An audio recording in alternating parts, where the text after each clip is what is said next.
que ahora es el momento de hablar del tema, de lo que fue el fallo de este juicio por jurados que se llevó adelante en Mar del Plata, en donde 12 jurados determinaron que no había delito, que no se había cometido delito, en un caso que se denunció en su momento como una violación grupal en el camping El Durazno. Conversé más temprano con la doctora Noelia Agüero, defensora de uno de ellos, el doctor Martín Bernat, es defensor de los otros dos jóvenes, y abordaremos otros aspectos de todo lo que pasó allí. Martín, buen día, ¿cómo le va? José Luis, ¿cómo estás? Un gusto hablar siempre con vos. Bueno, gracias. Bueno, Martín, ha sido evidentemente un tema muy complejo desde el punto de vista jurídico de llevar adelante por las presiones externas a lo jurídico en general y también por la decisión de pensar en un juicio por jurados y no en un juicio técnico. Cuando terminé de conversar con la doctora Agüero, tu colega recién, un profesional que nos estaba escuchando, me decía, yo te aseguro que si era un juicio técnico los condenaban. Y la verdad que uno como ciudadano se siente en ascuas frente a estas cosas, ¿no? Sí, tal cual, José Luis. Mire, en mi caso particular, yo estoy en esta causa del primer día, en realidad del segundo día.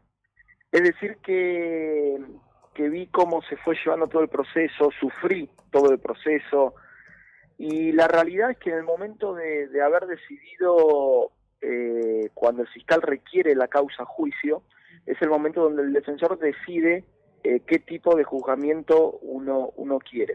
Y en ese caso tomamos dos decisiones y creo que fueron acertadas. La primera fue directamente no oponernos a la elevación a juicio, porque considerábamos que la presión que había sobre los jueces en ese momento iba a dar un resultado totalmente infructuoso. Ya veíamos cómo se iba a resolver esto, que más allá de la inexistencia de prueba, esto iba a terminar en un debate igual. Y por otro lado tomamos, me parece, la decisión más sabia en ese momento, que fue el juicio por jurados.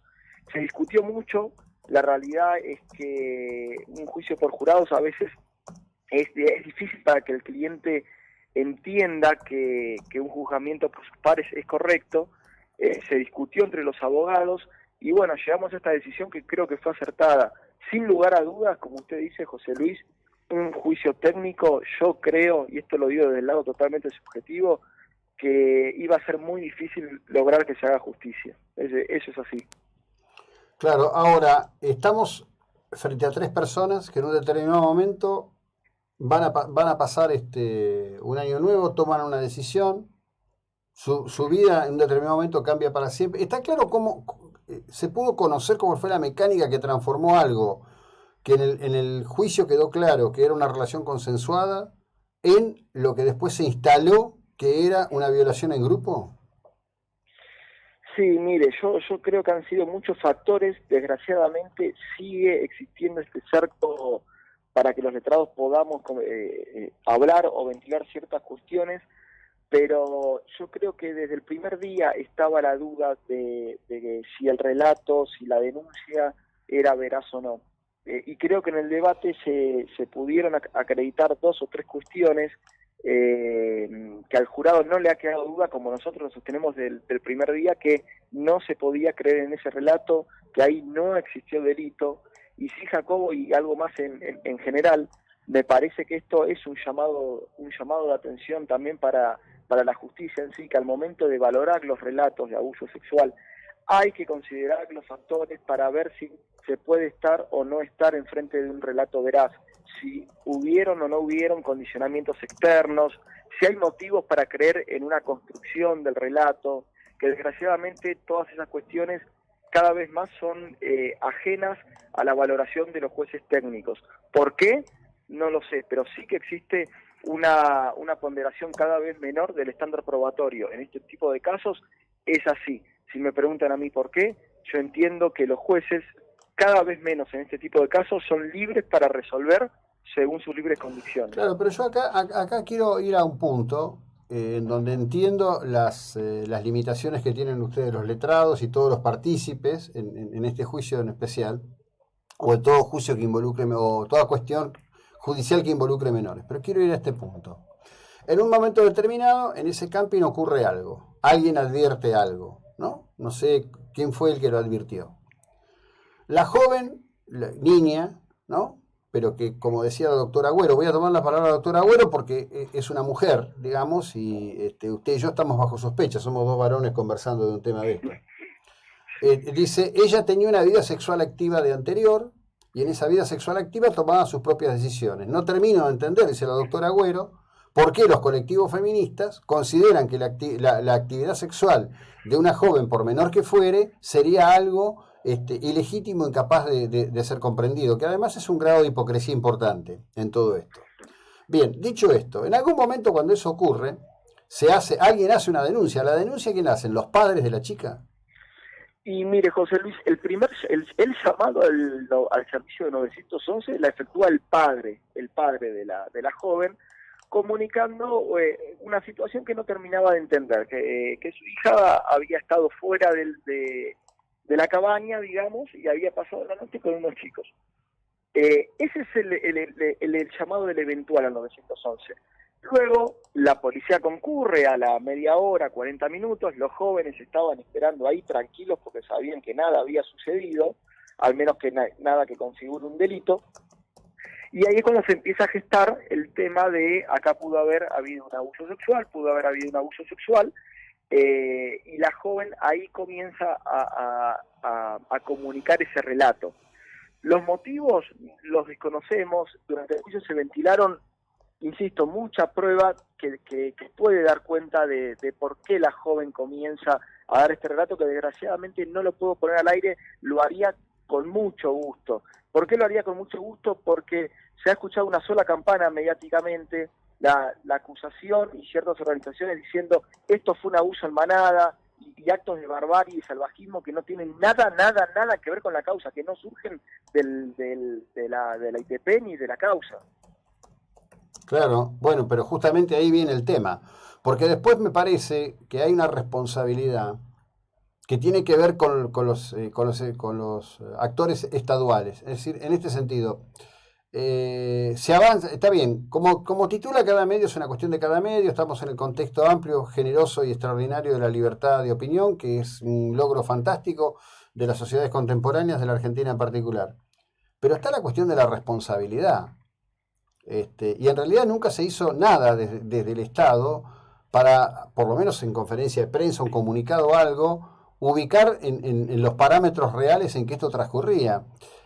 Porque se dejó instalar el concepto de violación en manada a una velocidad sorprendente, cuando desde la primera hora había uno de los jóvenes, que creo que es bueno, no voy a dar el nombre, que dijo, sí, efectivamente yo tuve una relación consensuada con ella, y hay una sola prueba pericial de semen que corresponde con ese joven, con lo cual automáticamente todo el resto estaba descartado.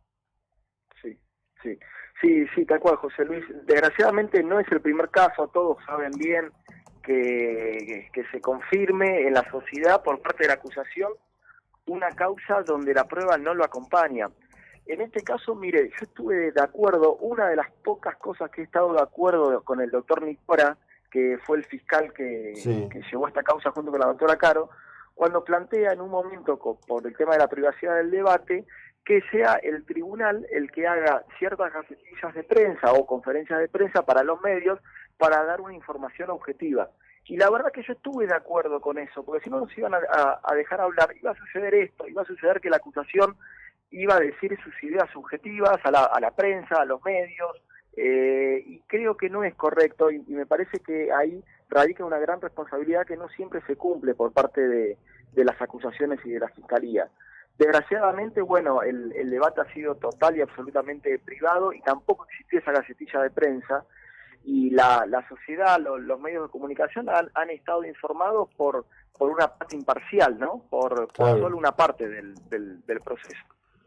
Sí, bueno, esto es bastante sorprendente. Además, yo insisto, reitero aquí un párrafo que coloqué en mi columna publicada en el día de ayer y que se lo cité a la doctora Caro. Estaba claro desde el día 1, además, que estaba este joven amigo de la familia que había admitido tener relaciones consensuadas con la joven también. Con lo cual, no sé cómo hicieron los padres para abstraerse de todo esto. A lo mejor el padre estaría choqueado porque ignoraba que su hija tenía una vida sexual. Pero de ahí a cargar sobre los demás.